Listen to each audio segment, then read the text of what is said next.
Hey everyone, welcome back to another episode of Live with RYE. I'm your host RYE and I am so thrilled you are joining me today. Before we begin, I just want to take a moment to wish you all a very happy Thanksgiving. I know this Thanksgiving looks a lot different for all of us, but I just want to say how thankful I am for all of you, for your continued love and support throughout all of this. It means so much to me. And wherever you are, I do hope you're celebrating Thanksgiving in your own special way, whether it's virtual or a light sort of in-person thing. But I want to wish you happy Thanksgiving. Before we begin, I do have a favor to ask of you. If you're watching on YouTube, hit that subscribe button and subscribe to my YouTube channel below. If you're watching us on Facebook, hit that thumbs up and like Ride the News Guy Facebook page. Also, be sure to follow me across social media at Ride the News Guy on Facebook, Twitter, and Instagram. I love hearing from you, so let's continue this conversation. I'm at Ride the News Guy on Facebook, Twitter, and Instagram. And finally, you'll see my website scrolling across the bottom of the screen, rydethenewsguy.com. Head over there to rewatch all episodes of Live with RYE and to see all of my other exclusive content, including the launch of my new production company, RYE Entertainment. You'll also see my Venmo handle scrolling across the bottom of the screen as well. If you are so inclined, we would appreciate so much if you would consider supporting the show Live with RYE and our platform, rydethenewsguy.com. Your support means so much to me. Even the kind words is just more than you know. So thank you so much. Now, let's get on with today's show. I'm super excited to talk with my special guest today. He's the artistic director of the Abington Theater Company. Please help me welcome my very special guest, artistic director, Chad Austin. Hi, Chad. Hi, RYE. Thanks for having me. Hi, everybody. Yeah, thank you so much for doing this. Please, what a pleasure. Happy to do it. Nice to virtually meet you. Yes, you as well on a new platform too. So I'm glad we got to introduce you to StreamYard. Thank you for giving me a tutorial. Of course. So where did the idea for the hashtag I Will campaign come from? It actually was my own sort of desperation. I actually was feeling a bit uninspired by all of the news and sort of even the content that was coming out in the theater community.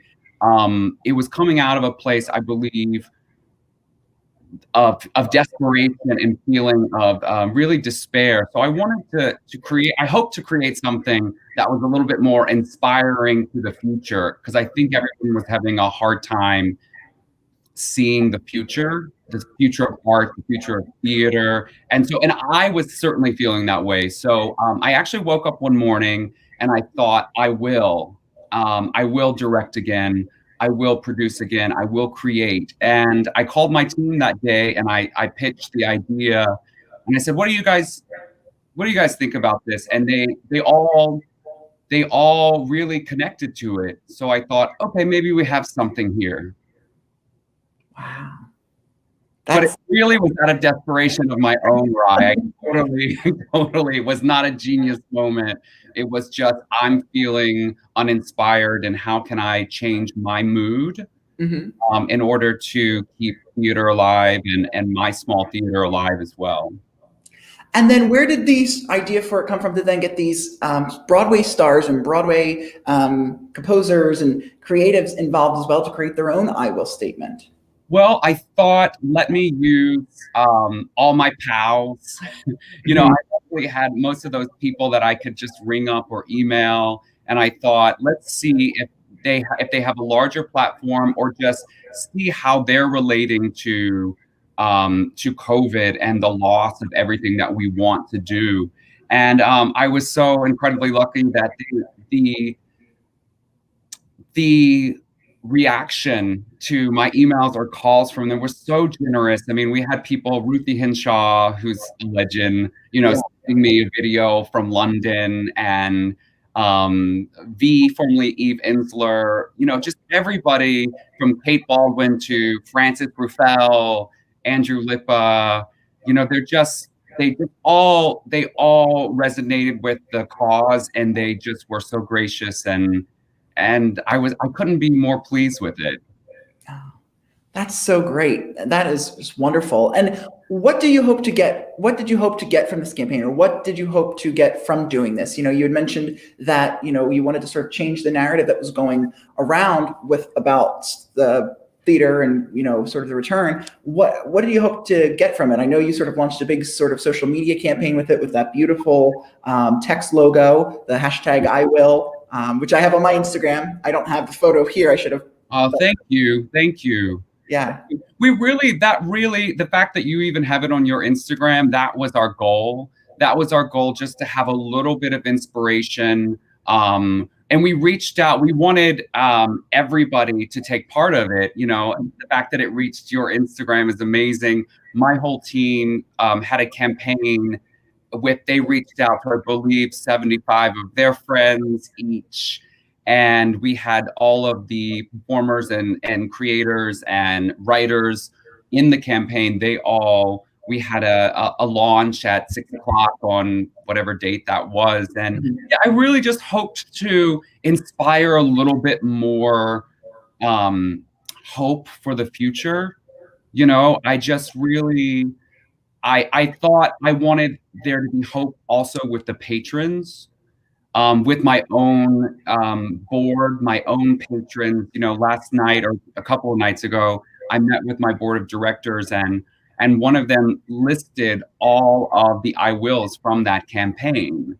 And she did so. It was a really beautiful moment. And sorry if I take you a little off track, but it was a beautiful moment that she said that she wanted to make sure that her contribution was to help any of those people in that campaign do their I will. So I thought for me, that was a total win on that side as well. She understood what her place means as a patron of the arts, so there was, I will go to the theater as well. Yes. I will support live theater. So I thought it sort of brought everyone together. I hoped it brought everyone together in one hopeful mission. Yeah. Well, and I think that's so important too, to have those statements that are not just from sort of the actors and the creatives, but also the people who say, I will support live arts. I will support the return to the theater. I think that's so important, and to just sort of keep saying those things that, I will do this, I will do that. And it sort of, gives hope for a future that, sort of looks a little, dim right now. Yeah. And it was also right at the time when there were sort of some really negative New York City attention, like New York City was dead. I don't know how that really started, but I just thought, wow, we need this in New York City more than ever to show that we will be back. We will go to the theater. We will go to restaurants. We will do all of the things that you will do your show live, with an audience. Right. One day, so it was that. I mean, I had a longtime New Yorker friend of mine who's a patron of the arts and a native New Yorker, and he said that it resonated so deep with him because growing up in New York City for so many years, and then seeing New York is dead, is sort of like, no, sir, it's not. Yeah. I was pleased that it reached so many people. Yeah, I love that. It reached so many. How, obviously this all came about because we are in the COVID-19 pandemic. How is Abington theater prevailing during COVID? Well, thank you for asking, first of all. We are, I'm going to call us one of the lucky ones. We're doing really well. We were set to open our 28th season early in October with our gala, and then we had a whole season set of fully produced shows with work I was incredibly proud and excited to shepherd into the world. And of course, COVID-19 had different plan for us. But I've been really pleased about how we've been able to pivot and create. We started for the first time a radio series. Yes. And so it's ATC Radio. You can check it out actually on December 1st, which is right around the corner. We are premiering Barefoot in the Park, starring Laura Linney. So you'll get to hear that recording for free. And it's really, really exciting just to sort of twist and make sure that we're still bringing theater in whatever form that may be. And then right after the I Will campaign, we did a 2-week virtual short play festival, which shed a light on all stories BIPOC, written by BIPOC, directed by BIPOC, starring BIPOC people. And it was really just an incredible experience for me, truly. We received over 80 submissions, over 80 short plays. Yes, I spent the summer, reading through those plays, I was very grateful. And I chose 6 pieces. And then we produced those via Zoom. Mm-hmm. And I got to meet 6 new playwrights that I wasn't, maybe wouldn't have sent their work in. Maybe I wouldn't have had the time to read it. Maybe it just would have never gotten to me. There's so many things that are in play there. Mm-hmm. It was incredibly exciting, and I was really proud of the work. And we actually partnered with the Educational Theater Foundation, and we did this as a fundraiser for their Pathway Fund, which was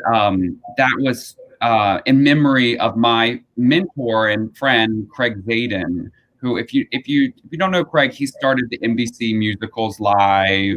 Yes. Craig Zaden and Aaron, and then right after Jesus Christ Superstar, we lost him, unfortunately. We did.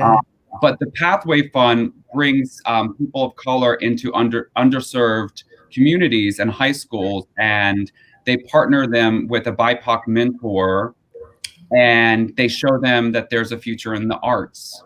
So I think it's an incredibly wonderful, important mission. So that was just altogether was a huge accomplishment, I think, for Abingdon.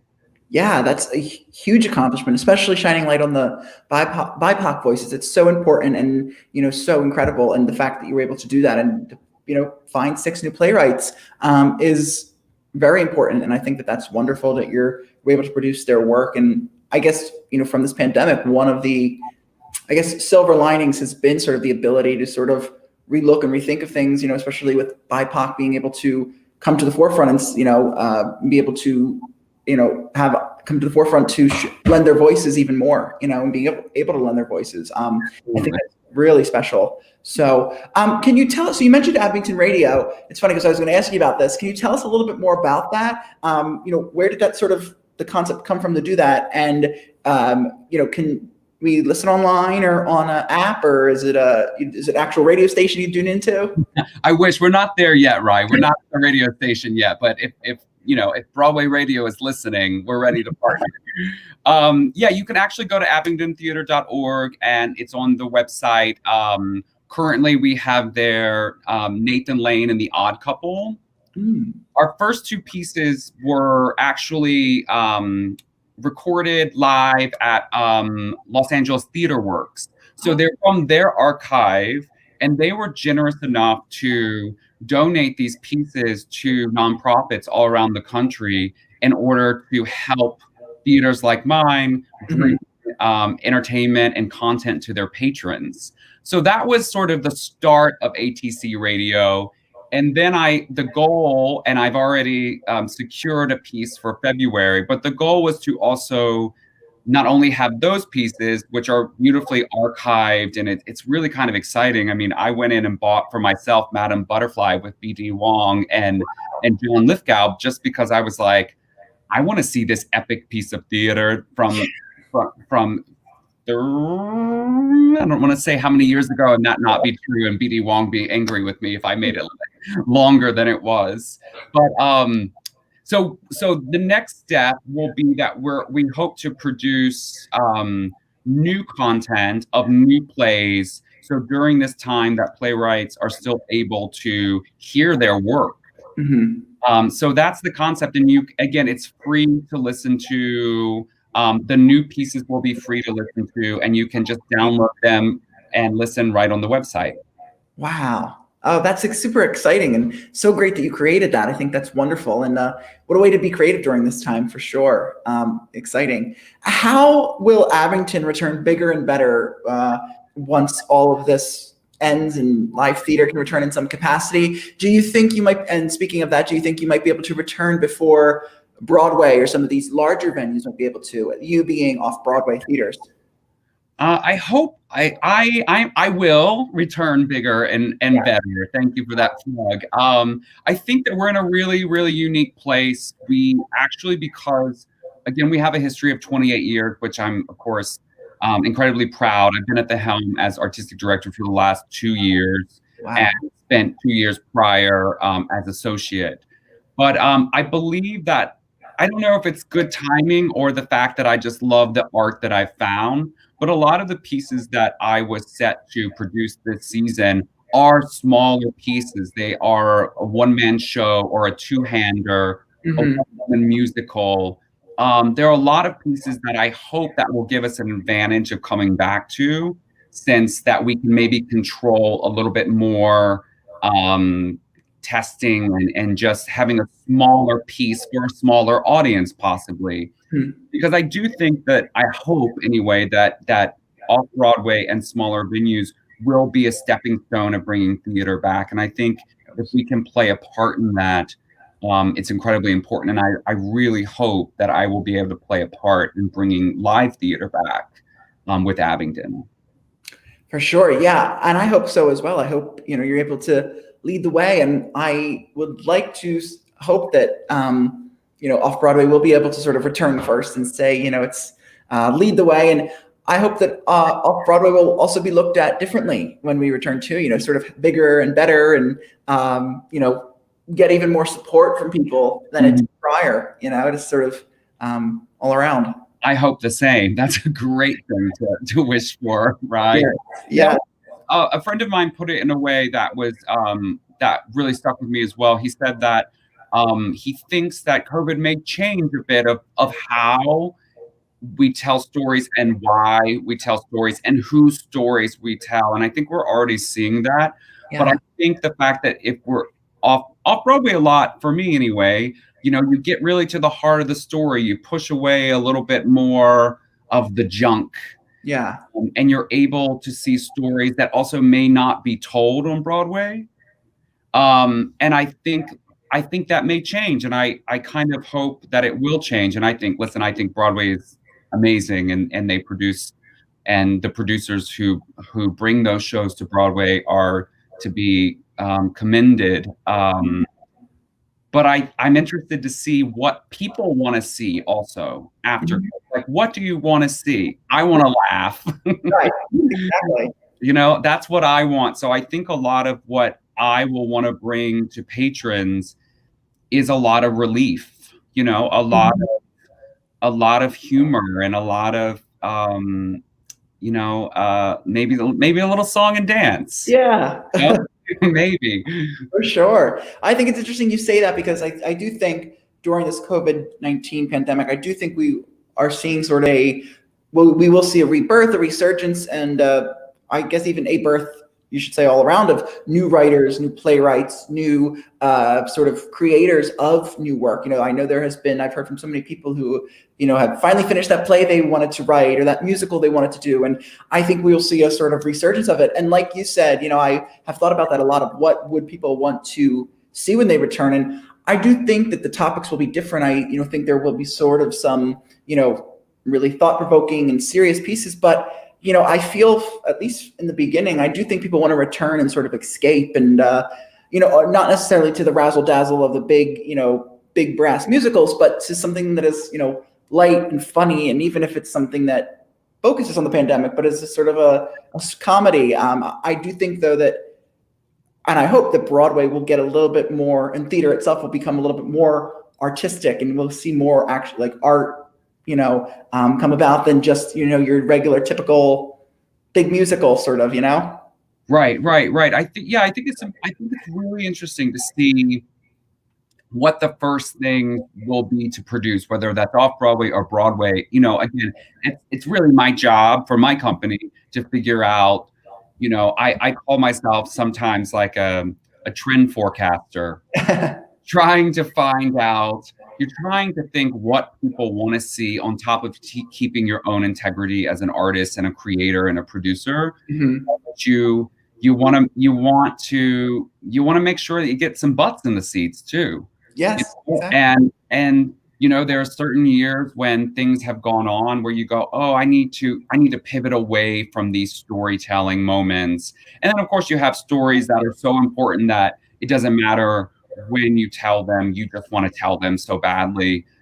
So I think it'll be interesting. I have some things that I just think are so humorous and so timely, and I'm just waiting to get a live audience in front of me because I think that they will just need it, because I want to present it. So yeah, I'm excited about that. I love that. Well, I can't wait to see what that's going to be when the time comes. I'm super looking forward to that. What advice do you have for future creatives, playwrights, people who are wanting to get into the industry and, want to maybe have their work seen? And, what would your advice be? First of all, now I think this is, I don't think it's controversial, but I think some people may differ. So this is just my opinion on this. But I think use this time to reach out to all of the people that you may have not heard back from, or you didn't think read your piece, because I'll be honest, sometimes I'm not able to be in all of the places I wanted to be or see all of the readings I'm invited to go, just because I have another commitment. And I think what's interesting, even the 6 pieces that I was able to read or choose out of the 80 pieces from the submissions, I was able to actually have the time to work through all of those pieces. So I think, if you're a creator, if you're a director, if you're an actor, if you want to, I think now it's a good time to reach out. And it almost seems odd because, listen, nobody's really producing anything. Right. May have that time to have that conversation and get to know whoever it is that you want to work with as an artist. I think that's the most important thing to me, is who I work with. Yeah. I want to support great artists, and I want to support great people as well. So I really like and try to get to know all the artists that I'm working with. My team has worked with me for, they were with me, if they're watching, hello. They've been with me for prior to my time at Abingdon in some source. They were either my assistant on another project, or they did graphics, or they were an actor. So they've been with me for over 4 years. And so, and I'm saying that is because I like the commitment of believing in that person, and so some of them have gone on from being an assistant to having a position at Abingdon, to being an artist in residence, to all these things. And it was because at most points they didn't have the skills possibly needed for that position, but I knew they could get there. Right.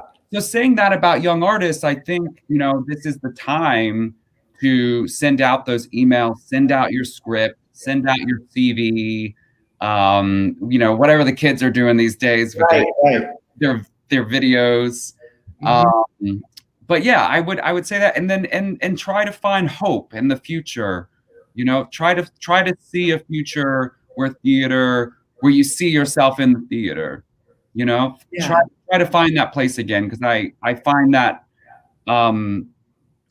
very disheartening that as a young person moving to New York, you may not be able to see a future because you just got here in February, right?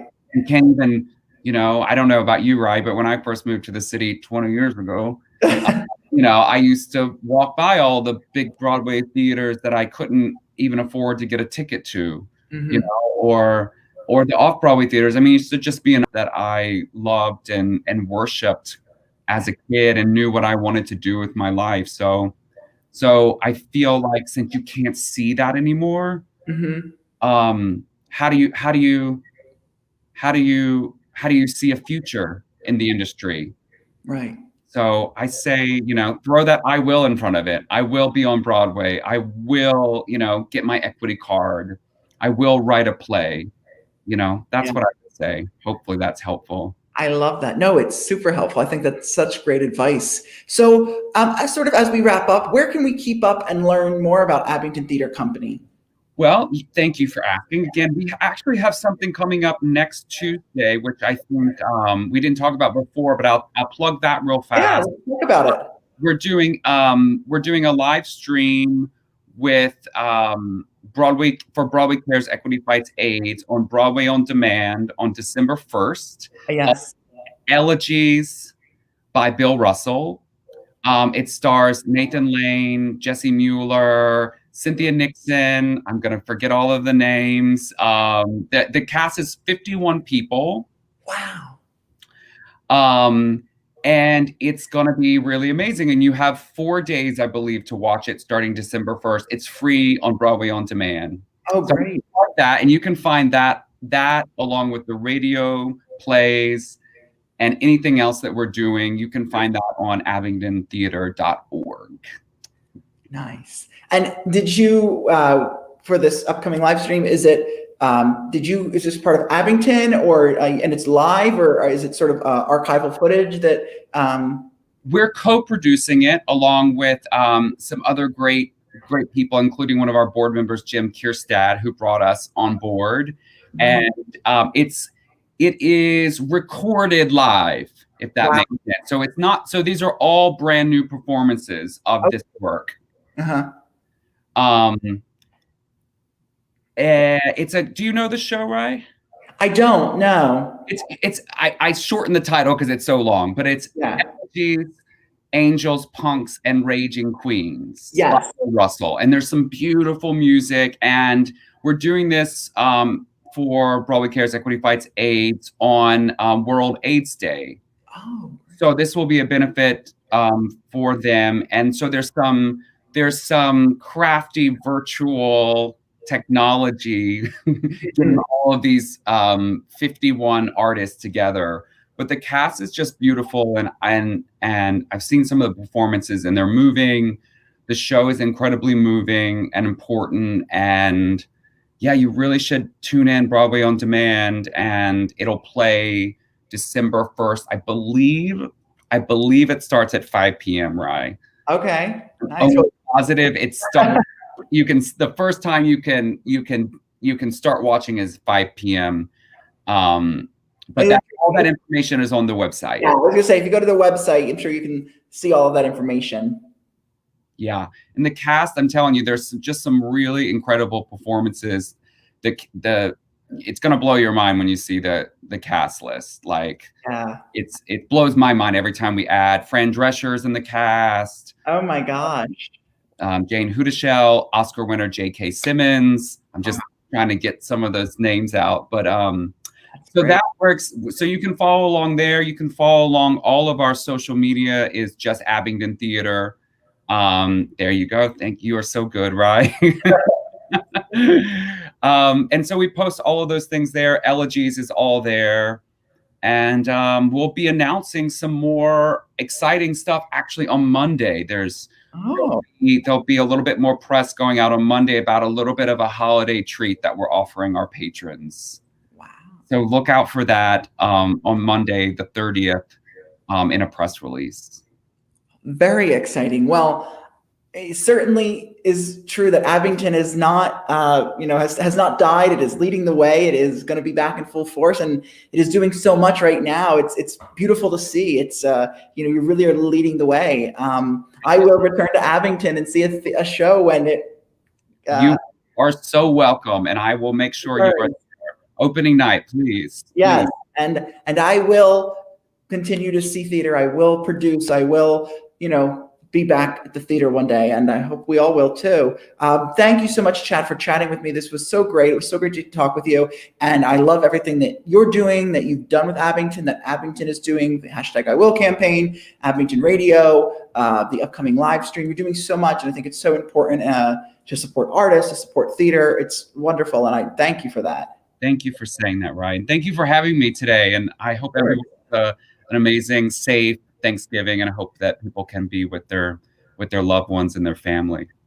I hope the same. Yes, happy Thanksgiving to everyone watching. I hope you have a wonderful, wonderful Thanksgiving, and you are safe and sound. Thank you. You too, RYE.